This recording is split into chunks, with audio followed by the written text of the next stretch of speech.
इस चैप्टर के जो आखिरी 6 न्यूमेरिकल्स हैं, exercise example numericals 2.10 to onward, 2.10, 11, 12, 13, 14, ये जो न्यूमेरिकल्स हैं, ये न्यूमेरिकल्स बहुत ही इंपॉर्टेंट हैं बोर्ड पॉइंट ऑफ व्यू से। इन्हीं न्यूमेरिकल्स में से अब तक आपका 5 नंबर का पूछा जा रहा है। आपने कोशिश करनी है कि इन एग्जाम्पल न्यूमेरिकल्स को ठीक करना है, ठीक है। जहाँ कहीं आपको कोई प्रॉब्लम होगी, इंशाल्लाह हम ये रेगुलर क्लासेस के अंदर उसको भी डिस्कस करेंगे।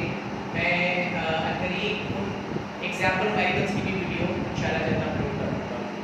चलिए अब हम फिलहाल एक्सरसाइज न्यूमेरिकल्स की तरफ आते हैं। हमारा पहला न्यूमेरिकल है 2.1। जी देखिए जी, न्यूमेरिकल्स करने का जो एक तरीका है वो मैं आपको ऑलरेडी क्लासरूम में भी बता चुका हूँ पहले भी, लेकिन एक दफा मैं दोबारा आपको क्लियर कर दूं कि न्यूमेरिकल्स हमने अटेम्प्ट कैसे करने हैं। चलिए जी, सबसे पहले स्टेटमेंट पढ़ते हैं। ये है पेज नंबर आपका 54, page number 54, page number 54 English medium book exercise numerical 2.1। जी स्टेटमेंट है, अ train moves with a uniform velocity of 36 kilometre per hour for 10 second, find the distance travelled bye it. Situation कुछ ऐसी है कि एक train है, वो move कर रही है, हरकत कर रही है फ्रॉम P टू Q। एक ट्रेन है, उसने P से Q तक उसने सफर किया और इस दौरान जो टाइम लगा वो था बेटा 10 सेकंड। 10 सेकंड तक ये ट्रेन मूव कर रही है और P से Q के दौरान जो इसकी स्पीड थी बेटा वो यहां गिवन है 36 किलोमीटर पर आवर, 36 किलोमीटर फी घंटा, 36 किलोमीटर फी घंटा। ये एक कांस्टेंट या एवरेज स्पीड या एवरेज वेलोसिटी कहलाती है। तो इस दौरान इसने कितना फासला तय किया, डिस्टेंस को बेटा S से रिप्रेजेंट करते हैं, हमने ये कैलकुलेट करना है। जी इसका डाटा निकाल लेते हैं। सबसे पहले आएगा यहाँ पे नोन डाटा, या आप इसको गिवन डाटा भी कह सकते हैं। गिवन डाटा, जी गिवन डाटा क्या है आपके पास? टाइम। टाइम को T से रिप्रेजेंट करते हैं, आपने प्रॉपर यहाँ लिखना है time T equals to 10 second, 10 second time है गिवन। और इसके अलावा उन्होंने स्पीड दे दी है, स्पीड। जी ये स्पीड कितनी है? 36 kilometre per hour. Unknown data या टू फाइंड के अंदर हमने क्या कैलकुलेट करना है? To find. आप टू फाइंड लिखें या अननोन डाटा लिखें, वो आएगा यहाँ पर डिस्टेंस। इसकी कैलकुलेशन बेटा अभी हमने करनी है। डिस्टेंस को S से रिप्रेजेंट किया जाता है, ये आप क्वेश्चन मार्क लगा देंगे। जी सॉल्यूशन,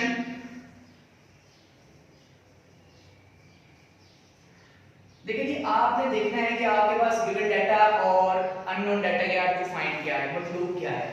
तो इस डाटा को देखते हुए आपने एक इक्वेशन डिसाइड करनी होगी कि यहाँ कौन सी इक्वेशन सूटेबल होगी।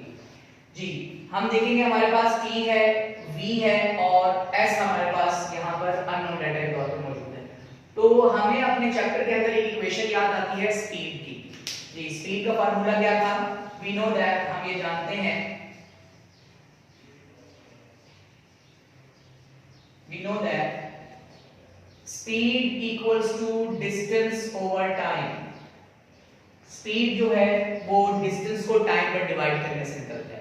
अगर आपको किसी मूविंग ऑब्जेक्ट का कवर्ड डिस्टेंस पता हो और ये पता हो कि वो कितने टाइम में उसने ये डिस्टेंस कवर किया, तो आप उसकी स्पीड फाइंड आउट कर सकते हैं। लेकिन अब आप ये देखिए कि हमारे पास इस इक्वेशन में टोटल 3 क्वांटिटीज हैं, स्पीड है, डिस्टेंस है, टाइम है। हमने यहाँ डिस्टेंस फाइंड आउट करना है, तो S को अकेला बचाने, इक्वल के एक तरफ अकेला बचाने के लिए T इधर डिवाइड हो रहा है, दूसरी तरफ मल्टीप्लाई हो जाएगा। जी फिर सुने आप, V equal to S over T में से हमने S फाइंड आउट करना है, T इधर डिवाइड हो रहा है, दूसरी तरफ मल्टीप्लाई हो जाएगा। तो हमारे पास इक्वेशन फाइनली क्या बनेगी? S equals to V into T। ये हमारे पास वो इक्वेशन है जिसे हमने इम्प्लीमेंट करके वैल्यूज लगा के हमने आंसर निकालना है जी। अब हम लिखेंगे यहाँ पे पुटिंग वैल्यूज, कीमतें दर्ज करने से, पुटिंग वैल्यूज जी।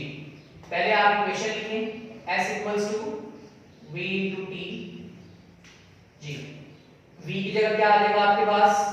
अच्छा एक चीज और मैं यहाँ पर आपको बताना भूल गया थोड़ा सा, लेकिन आप दोबारा सुन लें। देखिए यहाँ पे जो आपके पास स्पीड है वो किलोमीटर पर आवर में है, आपने इसको मीटर पर सेकंड में कन्वर्ट करना है। एक दफा इसका थोड़ा सा एक्स्ट्रा एक्टिविटी देख लिया आप कि जब भी आपने किलोमीटर पर आवर से मीटर पर सेकंड में कन्वर्जन करनी हो, जब भी आपने किलोमीटर पर आवर से मीटर पर सेकंड में कन्वर्जन करना हो, ये एक बड़ा यूनिट है स्पीड का, वेलोसिटी का, ये एक छोटा यूनिट है।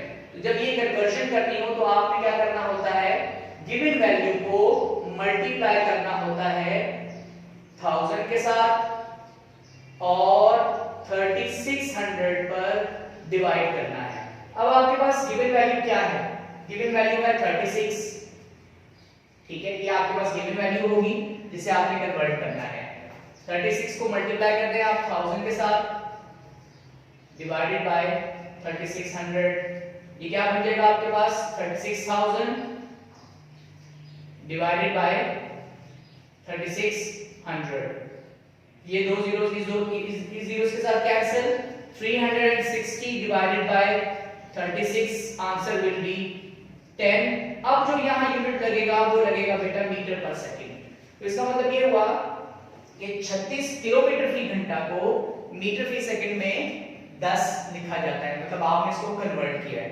तो ये आपने टेबल या आपने जो इंप्लीमेंटेशन है वो यहाँ पर न्यूमेरिकल में भी करनी है जी। यही काम आप इधर करेंगे कंप्लीट, उसके बाद आप वैल्यूज पुट करेंगे। s इक्वल्स टू v की जगह क्या आ जाएगा 10 और t की जगह पर 10 जी।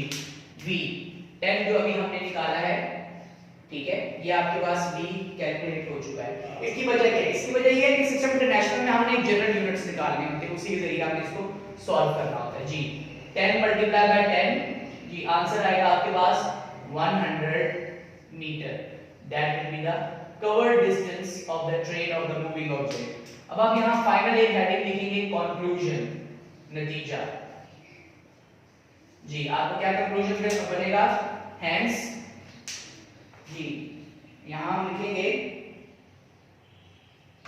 हेंस, लिहाजा the train has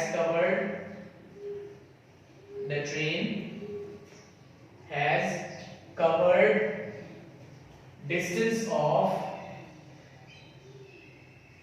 100 metre. Clear हो गया जी बेटा जी, ये आपका न्यूमेरिकल है। अब आपने यहाँ पर जो गौर करना है कि ये आपके पास एक हेडिंग है, एक हेडिंग बेटा ये आ जाती है, ये भी आपके पास हेडिंग है, सॉल्यूशन भी आपके पास हेडिंग है, ठीक है, पुटिंग वैल्यूज हेडिंग है, कंक्लूजन हेडिंग। इन हेडिंग्स में जब आप प्रॉपर न्यूमेरिकल्स करेंगे तो एग्जामिनर पर एक बहुत ही अच्छा तासुर बनेगा, उसको लगेगा कि एक अच्छी जगह से पढ़ के आया स्टूडेंट, मेहनत करने वाला। तो आपने बेटा इसी स्टेप्स को फॉलो करना है। चलिए अब हम नेक्स्ट न्यूमेरिकल की तरफ आते हैं। Numerical number 2.2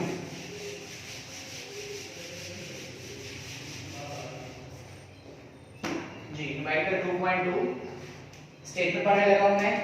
A train starts from rest, it moves through 1 kilometer in 100 seconds with uniform acceleration. What will be the speed at the end of 100 seconds? जी, न्यूमेरिकल 2.2 सेम वही आपके पास गिवन डाटा,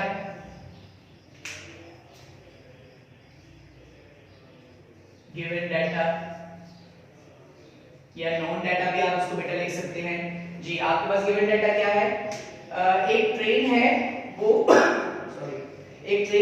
वो rest condition से चलना शुरू हुई है, उसने मूव करना शुरू कर दिया है, ठीक है, उसने डिस्टेंस कवर करना शुरू कर दिया है और इसने 1 किलोमीटर का डिस्टेंस यानी कि 1000 मीटर का डिस्टेंस इसने 100 सेकंड में बेटा कवर किया है यूनिफॉर्म एक्सेलरेशन से।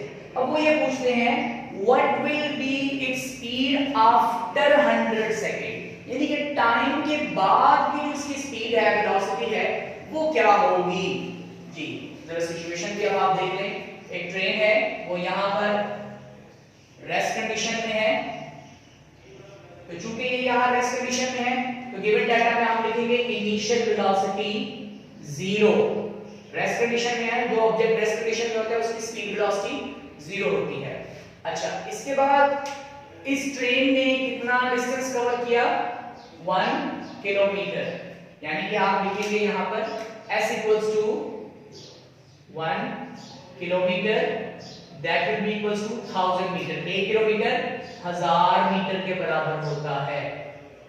ये आपने स्केल याद रखना है, जो कि आपको चैप्टर नंबर 1 में मैंने बताया था जी। इसके बाद वो आगे ये कहते हैं कि जो टाइम कवर हुआ है, जो कवर टाइम है वो है 100 सेकंड्स, मतलब 100 सेकंड लगे हैं इसको।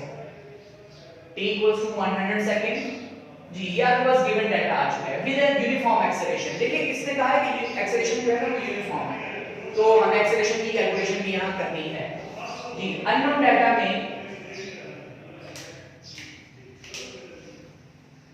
टू फाइंड में या अननोन डाटा में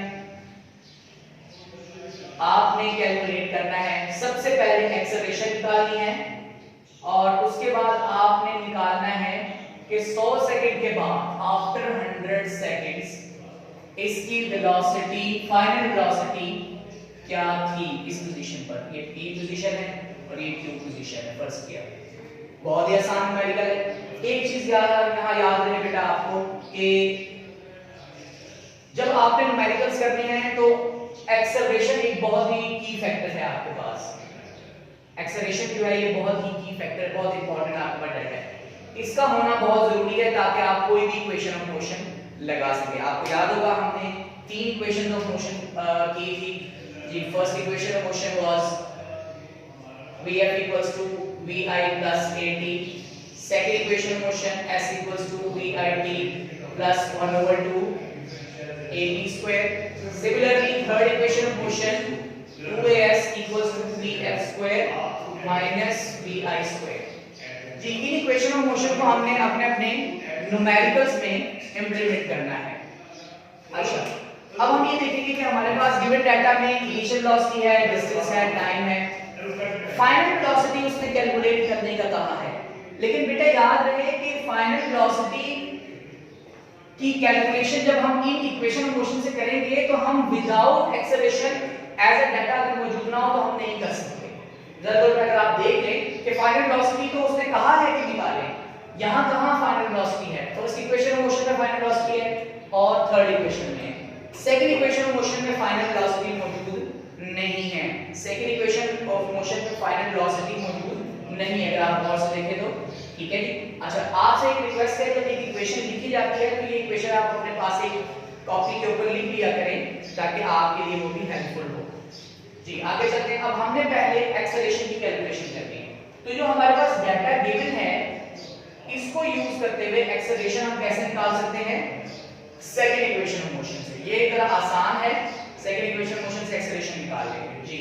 according to second equation of motion आप ये लिखेंगे, according to second equation of motion हरकत की दूसरी मुसावात के मुताबिक s equals to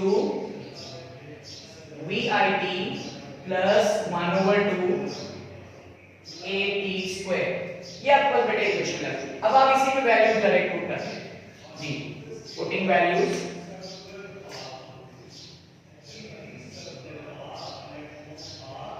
वैल्यूज कीमतें दर्ज करने से जी वैल्यूज देख लेगा।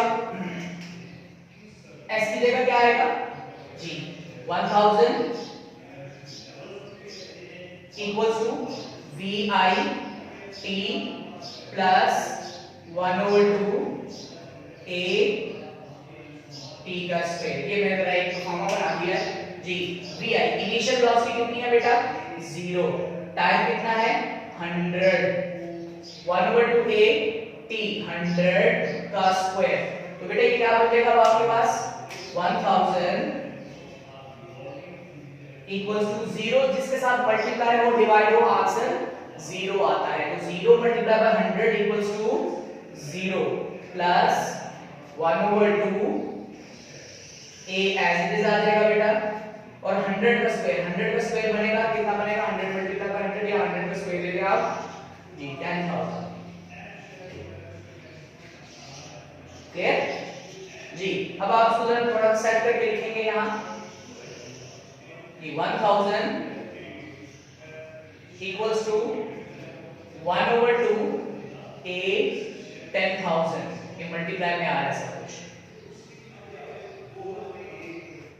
जी। कोई कंफ्यूजन तो नहीं है, देखिए जीरो लिखने की जरूरत नहीं है यहाँ पे, तो प्लस के बाद की वैल्यू लिख लें 1/2 a 10,000। यहाँ पे देखिए हम कटिंग होती है 2, कटिंग करने के बाद ये बन जाएगा 5000।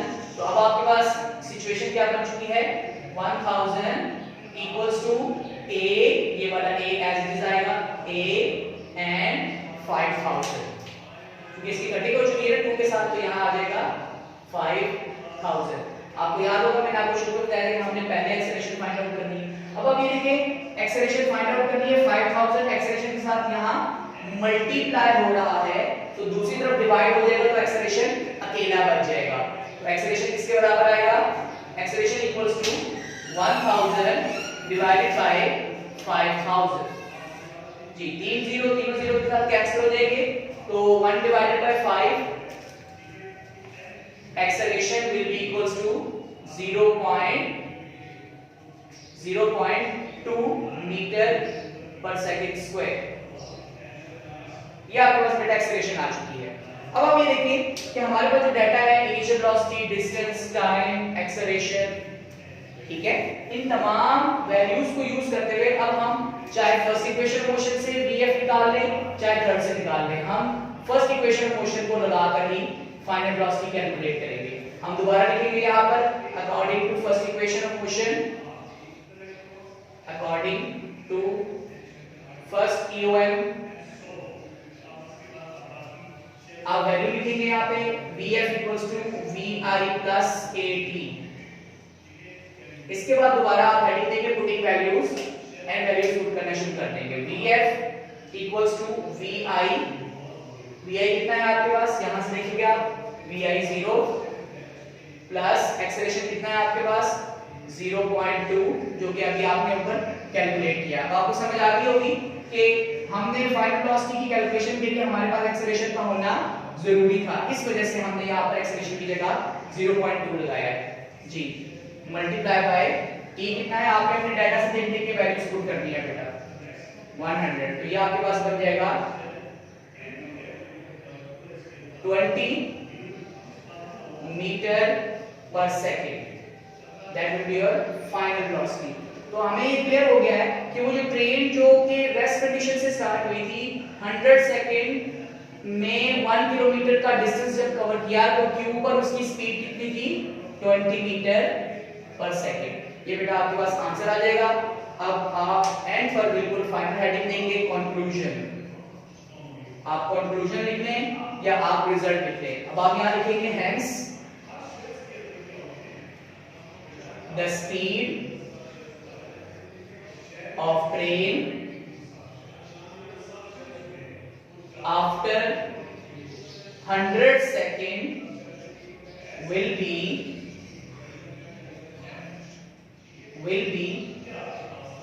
20 meter per second।